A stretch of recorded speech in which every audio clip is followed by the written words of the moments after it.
3 그리고 4주의 일진사주 명리학 제878강 시작하겠습니다. 오늘은 양력으로 2021년 4월 2일이고요. 음력으로는 2021년 2월 21일입니다. 오늘 명식은 신축년 신묘월 경진일이 되겠고요. 일진은 경진이 되겠습니다. 오늘 살펴볼 사주 명식은 일간은 경금일간이 되겠고요. 경금일간이 태어난 월령 묘월의 경금이 되겠습니다. 자, 그러면 경금이 묘월에 태어났을 때는 어떻게 배합하는 것이 좋은 사주 배합인지 살펴보도록 하죠. 자, 제일 먼저 일간 경금이라고 하는 것, 쇠라고 하죠. 쇠의 기질을 가지고 있죠. 금의 기질을 가지고 있는데 경금은 음양으로 구분하게 되면 양금이 됩니다. 그래서 경금은 양금이 되는 것이고요. 또 대비되는 개념으로서 내일 공부하게 되는 신금이라고 하는 것이 있는데 이것 또한 금에 해당이 되죠. 신금이라고 하는 것은 양에 대비되는 개념으로서 음이다라고 이렇게 볼 수가 있습니다. 음양이 서로 대비된다고 해서 음양이 서로 싸우고 질투하고 그런 개념이 아니고요. 양은 음을 보충해 주는 것이고 음은 양을 보충해 주는 그런 개념으로 보시면 됩니다. 주야라고 하는 것이죠. 주라고 하는 낮을 뜻하는 것이고 야라고 하는 것은 밤을 뜻하는 것입니다. 그래서 주는 양이 될 것이고 야는 밤이 될 것입니다. 그 다음에 뭐 고저라고 하는 것도 있을 거예요. 높은 것과 낮은 것. 이거는 뗄래야 뗄 수가 없는 것이죠. 높다라고 하는 개념은 반드시 낮다라고 하는 그런 개념이죠. 그래서 이 음양이라고 하는 것은 서로 반대되는 것 같지만은 동전의 양면과도 같은 것이기 때문에 서로 앞면이 없다라고 하면 뒷면이 있을 수가 없는 것이고 그 다음에 뒷면이 없으면 또 앞면이 있을 수가 없죠. 남여라고 하는 것도 있습니다.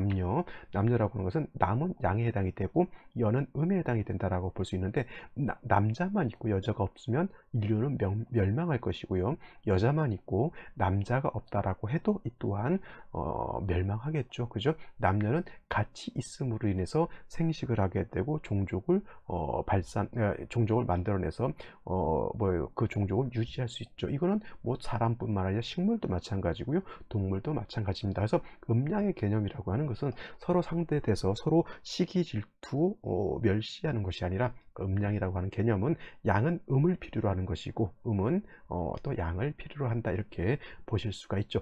금이라고 하는 것도 그냥 금이라고 놓고 보는 것이 아니라 이것도 둘로 나눠 볼 수가 있겠죠. 양금이라고 하는 것, 음금이라고 하는 것. 양이라고 하는 것은 강하고 단단하고 뭐 크고 이런 개념으로 볼 수가 있겠고 신금 음의 개념은 부드럽고 유연하고 아름다운 개념으로 놓고 볼 수가 있습니다. 그래서 같은 금을 이렇게 둘로 나눠 놓고 보게 되면 양금인 경금은 거칠고 좀 투박하고 좀 날카롭고 좀 무겁고 이러한 개념의 금이 되죠. 그래서 쉽게 말하면 무쇠라고도 표현을 하는데 이걸 좀 유식하게 완철금이다. 완악하고 거친 쇠 또 내지는 원철이라고도 표현하죠. 땅에서 금방 탄광에서 금방 캐낸 그러한 원석과 같은 개념 이 바로 양금인 경금이다라고 하면 신금은 그거에 달리 이거는 음금은 부드럽고 유연하고 온기도 있고 경금에 비해서 아름다운 그러한 성향을 가지고 있습니다. 양이 남자라고 하면 음은 여자와 같기 때문에 그렇게 표현할 수가 있죠. 그래서 경금을 무쇠, 완철금 내지는 원철이다라고 하면 신금은 주옥이라든가 보석이라든가 이런 것들에 해당이 됩니다. 매끈하고 아름답고 보기 좋은 것이 바로 신금이라고 볼 수 있죠. 각종 주얼리 같은 거 있죠. 여러분 여성분들 이런 거 되게 좋아하죠. 반지, 귀걸이, 액세서리 같은 거 이거 다 신금이라고 보면 되겠습니다. 경금은 원철과 같고 완철금이고 무쇠와 같기 때문에 반드시 정화라고 하는 화로서 단련해야지만 경금은 용도가 생기게 됩니다.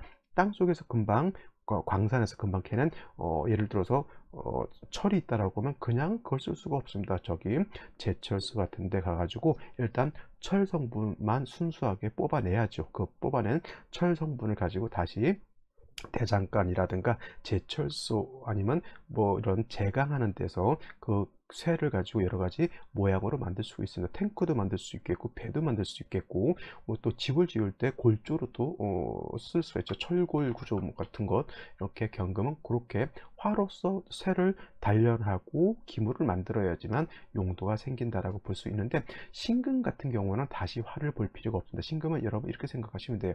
금광 을 캐내는 그런 광산이 있는데, 원철은 금광석이지만 그거를 순수하게 금으로 뽑아내서 이미 반지를 만들어 놨다 생각하는 것이 바로 신금이거든요. 그러니까 이미 신금은 화로서 단련을 어떤 금 마친 그냥 금이라고 보면 되고요. 그래서 제가 신금을 설명할 때는 주옥, 보석, 주원리 같은 것으로 보게 됩니다. 그래서 신금 같은 경우는 다시 화를 봐서 신금을 단련한다라고 하는 뜻은 뭐냐면, 여러분 금반지, 은반지를 갖다가 불로 녹인다라고 하는 개념하고 똑같습니다. 그런 필요가 없죠. 오로지 신금 같은 경우는 반지, 보석은 맑고 깨끗하게 청징하게 관리를 해야지, 그렇지 않으면 녹이 슬게 되어 있습니다. 그래서 신금 같은 경우는 임수라고 하는 것으로서 잘 깨끗하게 도세주옥하는 것이 필요한 것이지, 화를 가지고 신금을 단련할 필요는 없다. 물론 이제 병화라든가 정화를 전혀 쓰지 않는 것은 아닙니다. 이 경금이 정화를 볼 때는 경금을 단련하는 용도로 보지만은, 신금이 병화를 본다든가 내지는 정화를 보는 경우에는 이거는 단련의 목적이 아니라 조후의 용도로 쓰는 것이지, 절대적으로 신금은 단련을 하기 위해서 화를 보지 않는다라고 하는 겁니다. 그래서 신금이 화를 볼 때는, 그래서 정화를 보기보다는 조후할 때는 병화를 보는 것이 더 좋다라고 이렇게 보는 거죠. 그래서 경금이라고 하는 것, 신금이라고 하는 것은 같은 금이긴 하지만 음량의 차이로 인해서 이것이 달리 이렇게 달리 배합이 된다. 남자는 뭐예요? 좀 남자답게 씩씩하게 양의 기질을 가지고 있기 때문에 좀 터프하더라도, 조금은 키울 때 위험하더라도 좀 남자답게 키우는 것이 좋은 거고요. 여자는 엄마가 부드럽고 이쁘고 이렇게 키우는 것이 더 음량에 합당한 교육 방법이 될 겁니다. 마찬가지로 금도 양금은 거칠고 투박하기 때문에 화로서 강하게 다스리는 것이 필요하고, 신금은 경금에 비해서 부드럽고 유연하기 때문에 임수로서 아주 깔끔하고 아름답게 관리를 하는 것이 필요하다라고 볼 수가 있겠습니다. 자, 다음으로 경금일간이 태어난 월령, 묘월에 대해서 한번 살펴보도록 하겠습니다. 이제 오늘 내일만 하게 되면 이제 묘월은 신축년의 신묘월은 마무리가 될 것 같습니다. 자, 묘월 봄인데 중춘이라고 말씀드렸죠. 가운데 끼워져 있다고 해서 중춘이고 가장 목이 왕한 그런 계절이 된다. 목왕절이 되죠. 그래서 묘월은 목의 제왕지가 된다. 그래서 목은 인월과 묘월에 가장 왕하다. 제가 목이 왕할 때 뭐가 약해진다 그랬죠? 목은 극하죠. 토를. 그래서 목이 왕하면 왕할수록 토가 약해지는 것이고요. 또 포태법으로 놓고 봤을 때 묘월은 목이 제왕지에 해당해서 목이 가장 왕하지만, 금은 묘에 이르게 되면 여기가 바로 절지를 지나서 태지에 해당이 되죠. 그래서 인월의 금, 묘월의 금은, 인월은 금이 뭐에 되냐면 절지에 해당이 되고요. 묘월은 지금과 같이 태지에 해당이 되기 때문에 절태지에 태어났다라고 하는 것은 마치 뭐냐면 아주 작은 그러한 사람으로 치면 이제 난자와 정자가 만나서 이제 착상이 되려고 하는 그런 단계, 내지는 씨앗을 땅에다 이제 갓 뿌린 상태, 이런 정도 이렇게 생각하면 돼요. 매우 약하다라고 볼 수가 있습니다. 그래서 묘월의 경금이라고 하는 것은 여러분들 묘목은 경금 입장에서 정제에 해당이 되죠. 근데 아무리 좋은 정제라 하더라도, 재성이라 하더라도 경금 일간이 약하게 되면은 이 또한 뭐예요? 제다신 약한 사주국세가 될 수밖에 없습니다. 또 한 가지 말씀드리고 싶은 것, 경금은 용도가 있기 위해서는 정화로서 단련해야지만 용도가 있다라고 했는데, 일간 자체가 묘월에, 즉 절지를 지나 태지에 태어날 때 일간 자체가 너무 약해져 있는데 그냥 덥석 화를 보게 되면, 이거는 뭐 아무리 좋은 정제 그 다음에 정관이라 하더라도 경금이 이렇게 약할 때 화를 보게 되면 경금이 소용된다라고 표현해요. 소용된다. 이 소용이라고 하는 것은 뭐냐면 녹일소, 녹일용자, 금이 녹아서 완전히 못 쓰게 된다라고 하는 그런 뜻이 됩니다. 그래서 인월도 마찬가지고요. 묘월도 마찬가지로 금 자체, 일간 자체가 너무너무 약하기 때문에 약한 일간을 먼저 생조하거나 아니면 방조하는 것이 필요합니다. 제가 사주는 뭐가 중요하다 그랬죠? 중화라고 하는 것이 필요한데, 중화는 왕쇠를 중화를 하는 것이고요. 그 다음에 조후, 뜨거우냐 차거냐, 요 한열을 중화하는 것이 필요한데, 묘월의 경금이라고 하는 것은 일단 조후의 필요성, 한열을 조후할 필요성 그렇게 떨어집니다. 인월 같은 경우에는 전 계절인 겨울에, 축월에 한기가 남아 있다라고 보지만, 묘월 같은 경우에는 한기가 이미 사라져 있기 때문에 병화를 얻어서 조후의 필요성은 없습니다. 그죠? 뭐 예를 들어서 다시 수가 많아지게 되면 그때는 화가 필요하다라고 볼 수는 있겠지만, 그냥 묘월만 놓고 봤을 때는 조후는 그렇게 신경 쓰지 않아도 되겠지만, 묘월의 경금은 왕세는 뭐예요? 일간이 매우 약하다라고 하는 것이 가장 큰 묘월의 특징이 됩니다. 그래서 가장 중요한 거는, 화를 먼저 보게 되면 금이 녹아버리니까 금의 뭐예요? 뿌리를 만들어 주는 것이 필요하죠. 그래서 생조해 준다라고 하는 것은 인성인 토로서 생조를 해 주는 것이고요. 방조해 준다라고 하는, 이 방조는 뭐예요? 곁들 방자죠. 옆에서 도와주는 겁니다. 그래서 이거는 비견겁제인 뭐예요? 금으로서 일간 경금, 약한 금을 도와준다라고 하는 건데, 묘월의 금이 약할 때 토로서 생주해 주는 것도 필요하긴 한데, 무토가 투출하는 것은 이거는 좋지 못합니다. 왜냐하면 무토라고 하는 것은 양토로서 이거는 왕한토에 해당이 되죠. 그리고 무토는 건토이기 때문에 건토는 생금이 불가하다라고 여러분들이 알고 계실 겁니다. 그래서 무토가 투출하는 것은 결코 온당치 못하고요. 만약에 기토일간이 묘월이 태어나서 약하다라고 했을 때는 무토가 아닌 기토가 있어야지만 기토가 능히 경금을 생주해 줄 수 있다. 이 기토는 뭐예요? 건토가 아니라 물기를 머금고 있는 습토라고 제가 말씀드렸죠. 어저께 기토에 대해서 제가 설명하면서 기토와 무토의 차이는,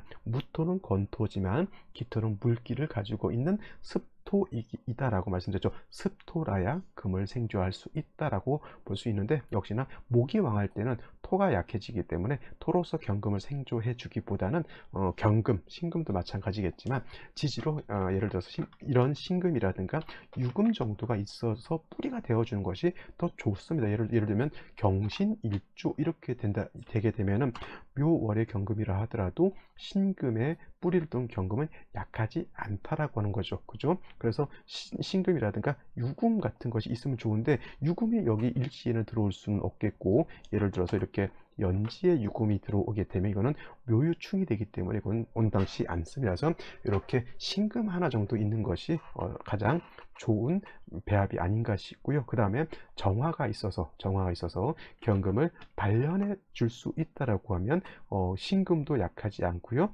정화도 화 세력이 있지만, 정화는 승목인 묘목을 쓰기보다 이렇게 간목 같은 것이 있다라고 하면, 이 간목은 정화를 생조해 줄 수 있죠. 제가 정화를 설명할 때 정화라고 하는 것은 등촉지화라고 해서 등촉지화이기 때문에 스스로 빛을 발하지 못하고 반드시 정인인 간목을 얻어야지만 정화의 불꽃을 유지할 수 있다. 대장간 같은데 가보신 분은 알겠지만, 대장간에 뜨거운 열기에 불을 이렇게 유지해야지만 칼도 만들고 호미도 만들죠. 그 불은 정화라고 하지만, 그 정화를 계속 뜨겁게 유지해 주는 것은 간목이라고 하는 연료가 있어야지만 가능하다. 그래서 묘월의 경금, 가장 먼저 약한 일간 경금을 도와주는 비견 내지는 비겁 내지는 인성이 필요하고요.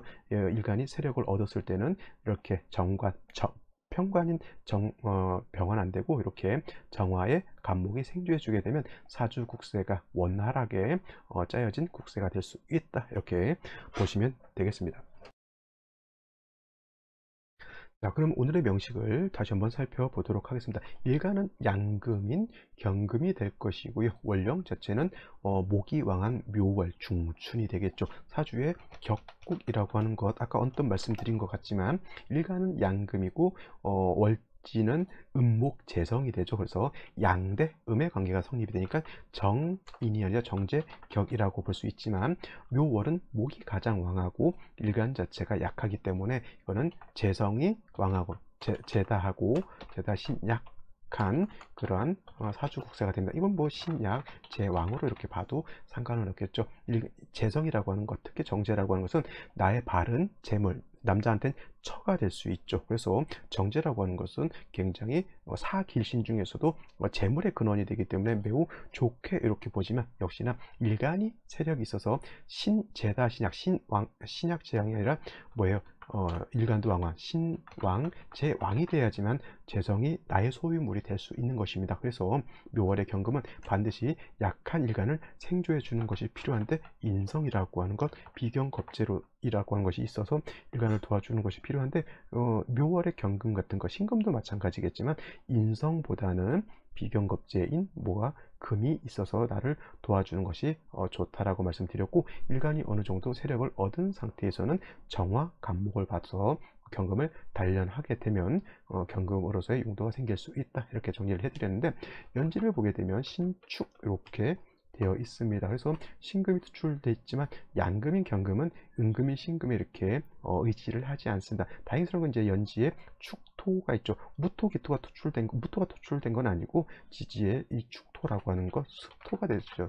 이거는 습토가 되기 때문에 경금 일간 자체가 축의 생조도 받을 수 있고요. 또 축은 경금이 미약하지만 통근도 가능하다라고 수가 있겠습니다. 월간의 신금이라고 하는 것이 다시 있지만 이 또한 마찬가지로 양금인 경금은 음금이 약했을 때는 양금에 의지할 수 있겠지만 남자는 여자한테 이렇게 의지하지 않는다 이렇게 생각하시면 되겠습니다. 일지를 보게 되면 진토 이렇게 있습니다. 이 진토도 마찬가지고 축토도 마찬가지고 모두 습토가 되기 때문에 금을 생금할 수 있다. 금을 생할 수 있다. 생금할 수 있다라고 하는 겁니다. 근데 예를 들어 제가 봤을 때는 이렇게 진토 축토 두 개 있는 것보다는 그냥 오히려 지지로 이렇게 신금 같은 거 하나 정도 있는 것이 더 깔끔하다라고 저는 그렇게 생각합니다. 인성이기 때문에 뭐 사람이 착하고 어질고 이런 마음을 가질 수는 있겠지만은 제가 말씀드렸던 거 이렇게 토가 있는 것보다는 토는 있게 되면은 금을 갖다가 약간 탁기가 토가 금을 생할 때는 항상 탁한 기운을 가지고 있기 때문에 특히나 신금 같은 거 더 그럴 겁니다. 토로서 생조해 주는 것보다는 같은 금으로서 돕는 것이 더 필요하다라고 볼 수는 있겠습니다. 일단 뭐 진토와 축토를 받기 때문에 경금 자체가 뭐 약하지는 않습니다. 일단 토의 생주를 받기 그렇다고 이 경금이 신왕한 사주냐? 신왕하지 않아요. 신강하지도 않고요. 금이 3개 있으니까 굉장히 왕할 것 같지만 그렇지 못합니다. 이거는 왕한 사주는 아니고요. 일단 정화라고 하는 것을 보고 일단은 뭐 간목 같은 것도 봐야 되는데 생시에서 정화 간목을 모두 보기가 그렇게 쉬운 것은 아니죠. 이거는 생시를 보면서 한번 생각해 보도록 하겠습니다. 자, 생시를 살펴보도록 하겠습니다. 자, 먼저 병자시를 보죠. 병자시. 이렇게 되게 되면은 이 진토가 나를 생조해 주는 것이 아니라 자수를 보게 되면 자진합수가 되죠. 원래는 삼합, 신자, 진, 수국이 되는 것인데 이건 완전 삼합인데 신금 하나가 빠지면 자진, 수국이 됩니다. 그래서 토의 기운이 수로 이렇게 화하기 때문에 이 토가 금을 생해주는 힘이 많이 약해지겠죠. 그러면 경금이 의지할 수 있는 것은 연지에 있는 축토 하나 정도밖에 안 되고요. 그 다음에 병화가 투출하게 되면 병화는 경금을 단련하는 용도가 없습니다. 그래서 오히려 이건 칠살이기 때문에 약한 경금을 갖다가 뭐한다? 파극한다라고 하죠. 이렇게. 근데 어떤 분들 이런 경우에 뭘 물어보냐면 연지 월간 연간 신금이 있으니까 이 병화하고 신금 두 개하고 서로 병신 합이 되지 않냐고 이렇게 물어보실 수가 있지만 이거는 떨어져 있으면 합이 되지 않고요. 오히려 화가 왕해지면 왕해질수록 병화는 금을 파하게 된다라고 하는 것이 조금 아쉬운 점이 된다라고 볼 수가 있겠습니다. 이거는 병자시뿐만 아니라 병술시도 마찬가지인데 병술시가 되면 진토하고 술토하고 이거는 진술보가 되죠. 진술 충이 되기 때문에 이 또한 썩 좋다고 볼 수는 어렵고요. 병화가 경금을 파하는 것 역시나 제가 봤을 땐 좋지 않다라고 볼 수가 있겠습니다. 정축 이렇게 되게 되면은 정화는 경금을 파극하지 않고 단련합니다. 근데 문제가 뭐냐면 뭐 축도 하나 더 있기 때문에 경금이 연지 일지, 시지에 있는 진토, 축토의 생조도 받을 수가 있겠고요. 연지, 시지의 경금이 또 통근도 할 수 있기 때문에 경금이 뭐 이 정도 되면 뭐 약한 것을 뭐 겁나할 필요는 없습니다만, 정화가 경금을 단련하기 위해서는 간목이 있어줘야 되는데 목이 좀 없다라고 하는 것이 좀 단점이 될 수 있겠죠. 이런 경우에는 천간으로 목이 좀 있어준다라고 하면, 을목보다는 간목이 온다라고 하면 정화가 좀 살아나서 경금을 단련해 줄 수 있겠고, 뭐 이거는 화운을 가도 이렇게 나쁘진 않을 거예요. 왜냐하면 습토가 3개가 있기 때문에 아무리 화가 왕하다 하더라도 이런 경우에는 습토로서 능히 경금을 생쥐해 줄 수 있습니다. 근데 정해시 같은 경우는 정축하고는 좀 달라서, 정해 같은 경우는 시지가 해수잖아요. 이런 경우에는 정축보다는 일간 경금이 뿌리를 내릴 수 있는 곳이 하나가 좀 줄어드는 거기 때문에 정축보다는 정해가 좀 더 낫지 않을까, 이런 생각을 하게 되는 것이죠. 무인시는 어떨까요? 무인시, 제가 말씀드렸던 것처럼 인월의 경금은 약하기 때문에, 약하다고 해서 뭐 너무 물렁물렁하다가 아니라 경금이 작다라고 생각하시면 돼요. 근데 아무리 묘월이라 하더라도 진의 뿌리를 둔 무토가 투출하게 되면 이거는 반드시 경금이 토후 매금이 될 수 있다. 즉 왕토에서 경금이 땅에 묻힐 수 있다라고 하는 것이고, 정화가 없기 때문에 경금을 단련하기도 어렵죠. 만약에 대운이라든가 세운 같은 데서 화운이 온들, 화는 경금을 단련하는 것이 아니라 또 무토를 생하게 되고, 무토는 다시 경금을 매금하게 되겠죠. 그래서 무인시 같은 경우에는 조금 좋지 못한 그런 생시라고 볼 수가 있겠고, 뭐 기묘시 같은 경우는 기토가 투출하는 것 자체는 나쁘지 않습니다. 뭐 경금을 약간은 탁하게는 할 수 있을지언정 기토가 경금을 매금시키지는 않습니다. 단 역시나 정화가 없다라고 하는 좀 단점이 없지 않아 있죠. 이 사주가 만약에 수운을 가면 좋을까요, 나쁠까요? 사주 원국에 뭐가 없습니까? 화가 한 점도 없는 상태에서 수운을 가는 것은 제가 봤을 땐 바람직하지 않다, 이렇게 보시면 되겠고요. 갑신 이렇게 되게 되면은 이거는 뭐 진축이 있어서 일간이 뿌리가 있긴 있지만, 신의 뿌리를 두게 되면 굳이 경금은 이렇게 되면 일간이 좀 신강한 사주로 바뀌게 되는데, 간목까지 얻었기 때문에 뭐 일간도 세력이 있고요, 재성도 이거는 세력이 있습니다. 신왕은 아니고 신강, 제왕, 이렇게 볼 수 있습니다. 이런 경우에는 천간에서 정화를 보게 되면 경금을 단련할 수 있겠죠. 뭐 정해대운의 요대운이라든가 정유대운, 이런 운을 만나게 되면 이때는 한 10년간 좀 좋은 운을 얻을 수 있다라고 보실 수 있겠고요. 오시 같은 경우에도 나쁘지 않겠죠. 오중에 있는 정화가 있기 때문에. 근데 이제 을료시라든가 이런 경우에는 서로 을목하고 경금하고 서로 탐합하죠. 그렇기 때문에 이거는 결코 좋은 생신 아닌 것 같습니다. 자, 여기까지 제가 설명드리도록 하겠고요. 오늘은 여기까지 하고 마치도록 하겠습니다. 내일 신축년 16월 마지막이 됩니다. 물론 이제 4월 5일 정도 되게 3일 4일이죠. 이때 되게 이제 청명이 되면서 이제 월이 묘월로 가면서 내일 모레 같은 경우는 이제 신묘월과 또 임진월이 공존하는 하루가 되겠죠. 이때는 제가 청명 설명하면서 또 구체적으로 그러니까 뭐 설명을 드리도록 하겠습니다. 자, 오늘은 여기까지 하고요, 마치도록 하겠습니다. 감사합니다.